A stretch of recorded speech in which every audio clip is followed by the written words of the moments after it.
Alright, YouTube. Continuing on with my single stack. I'm going to drag this out as long as possible, I guess, but I still only have about 350 rounds through the Glock 43. I'm going to do a video on each one of these guns by itself, then I'm going to do one final one and declare a winner. What does that mean? That means nothing. But I've gone this far, might as well finish it up.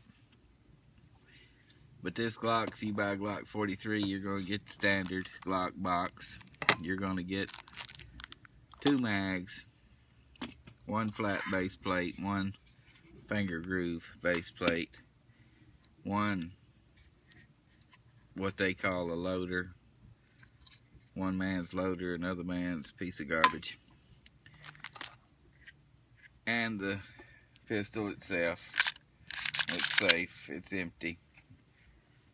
Your cleaning brush, your lock, your paperwork, your spent casing. This one was born July 1st, and I have not had it very long.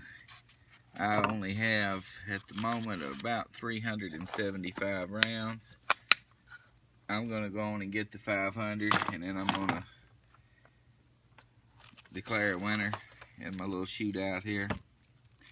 Now, as of yesterday, that ain't gonna stand up like I thought it would. As of yesterday, I guess I am an official Glock armorer after taking the course yesterday and passing it. What does that mean? Means not much of nothing, I don't guess, but I have took the class and passed it. I expect a certificate in the mail. I got a armorer's manual. It shows pretty much everything about them. Now, I'm not a gun dealer. I'm not a gunsmith. I don't work in a gun store. I just took it because I wanted to take it. And you can do that. It's a little more difficult to get in it. You have to join the Glock Shooters Association. I think it's called the Glock Sport Shooter Association, GSSA. And then you can sign up to take the armorer's course if you want to. It's a good class. I learned some things I didn't know. Saw some people that didn't know absolutely, they knew nothing in that class.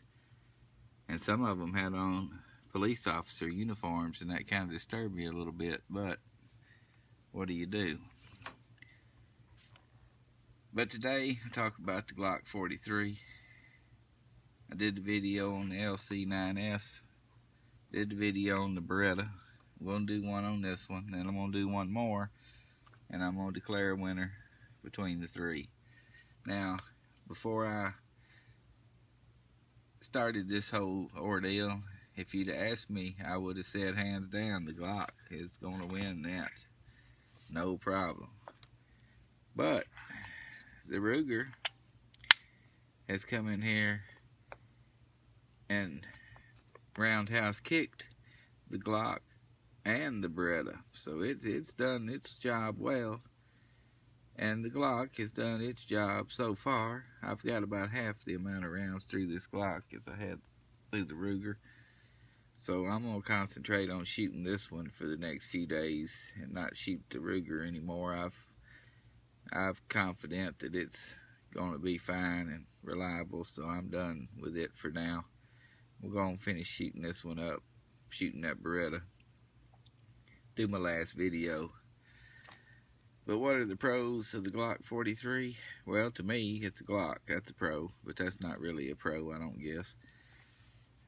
Now, another pro is it's a Glock, and it's popular, and they're probably selling like hotcakes, and that means you'll be able to get holsters and sights and aftermarket parts for them quickly and easily.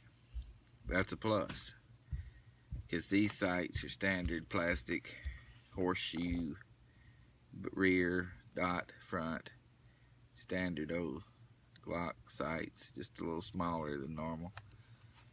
Got the Talon grips on it as the Ruger does as well. Another plus is it comes with 2 mags. I'll call that a plus, but it costs more than the other 2 in the shootout too, so I guess you're really paying for that mag. But negatives, a negative for me is the mags. It's a plus and a negative if you ask me, because one of them comes with a finger groove base plate.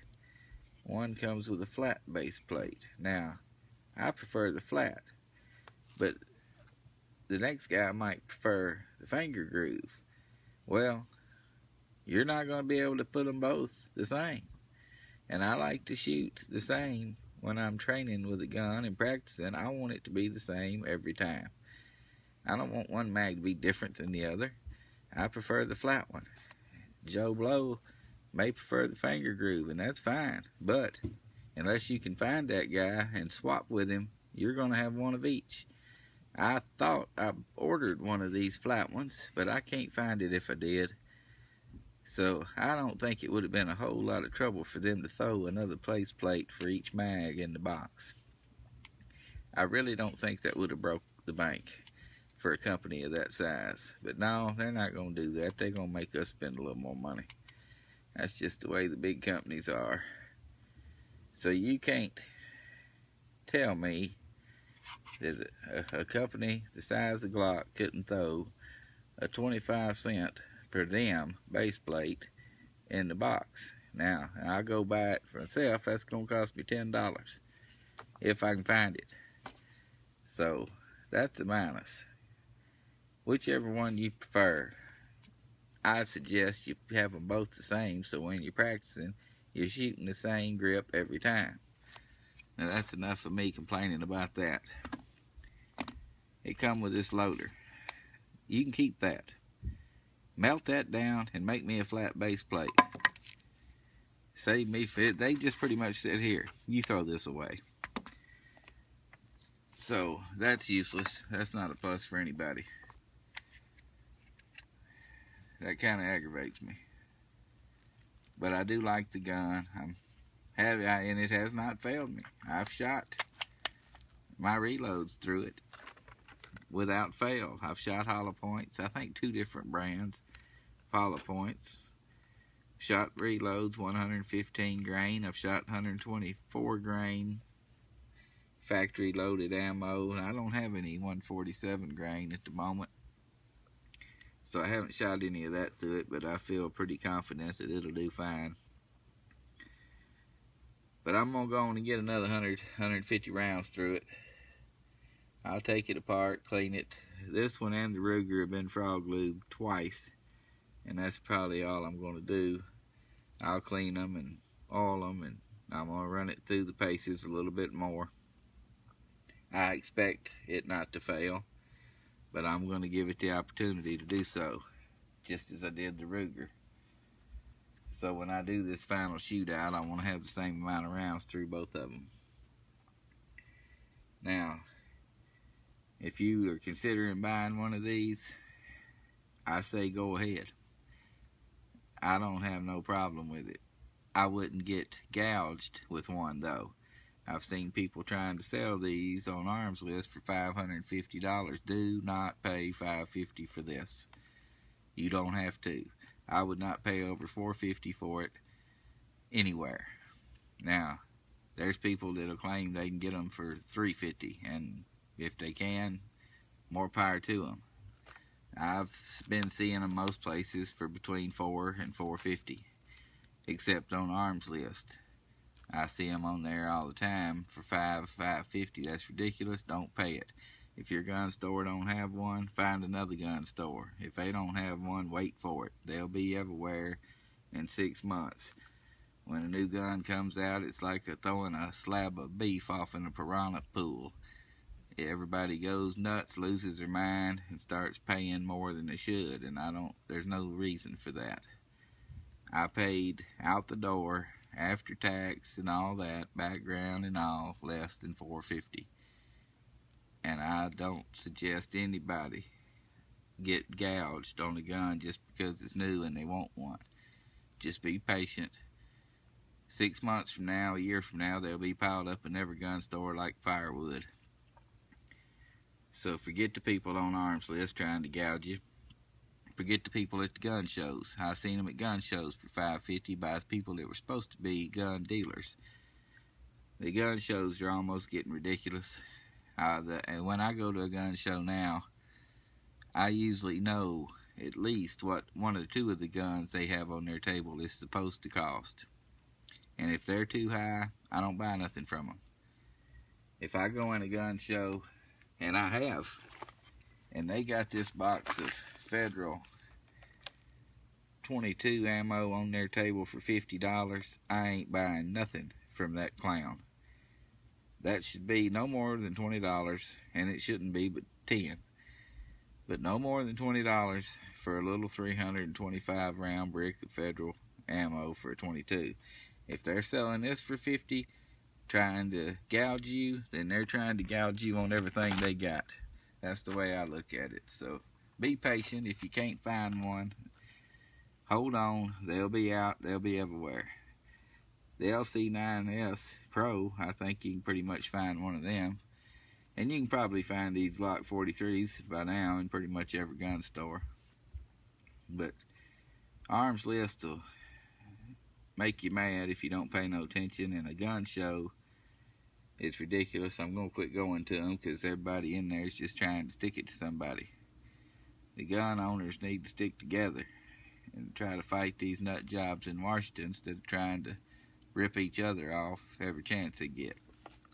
So buy one if you want one. Don't pay too much for it. Buy your 22 ammo. Don't pay too much for it. Because if we keep paying $50 for a brick of that, these numbskulls are going to keep trying to sell it for $50.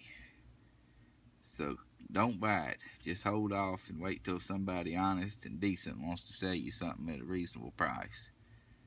But I went off on that tangent. Wasted a bunch of time. Glock 43 hadn't failed me. Ruger hadn't failed me. Not going to talk about the Beretta right now. Going to do one more video on all three of them. And I'm going to declare a winner of this shootout. What's that mean? That don't mean a thing. You buy the one that you like. I commented that both these guns were ugly. Got a bad feedback on one of my from somebody that viewed it. Now I appreciate everybody that views my videos. I can shake your hand in about 5 minutes because they ain't about a handful of you. But I said both of these were ugly, and I think I offended a guy. But if I cannot tell you how little I care how much a gun like this looks like. This is just a tool to me. I'm not buying a gun like this for looks. I mean, it is what it is. This one looks like every other Glock. Now, you either like Glocks or you don't. The Ruger LC9 to me looks like an LCP. LCP looks like a piece of garbage. When I think LCP, I think garbage. And that's what the LC9S looks like, so I had to overcome that. When I think Glock, I think reliable firearm, and that's what this looks like. So, but looks mean nothing. I don't care what it looks like. This is a tool. This is not going to win any beauty contest. I don't buy a gun because of what it looks like. I have in the past bought one because I thought it looked cool. Turned out to be a pile of crap. So I don't do that anymore. I've learned that lesson. So go find you one. It's a reasonable price, $450 or less. Find you a Ruger. Should be $350 or less. Try them out. Handle them. Try to rent them. Shoot them. Do what you can. Pick the one you like. Think you'd be happy with either one of them. Now I'll get back with that last video and we'll declare a winner of this meaningless shootout. Thanks for watching.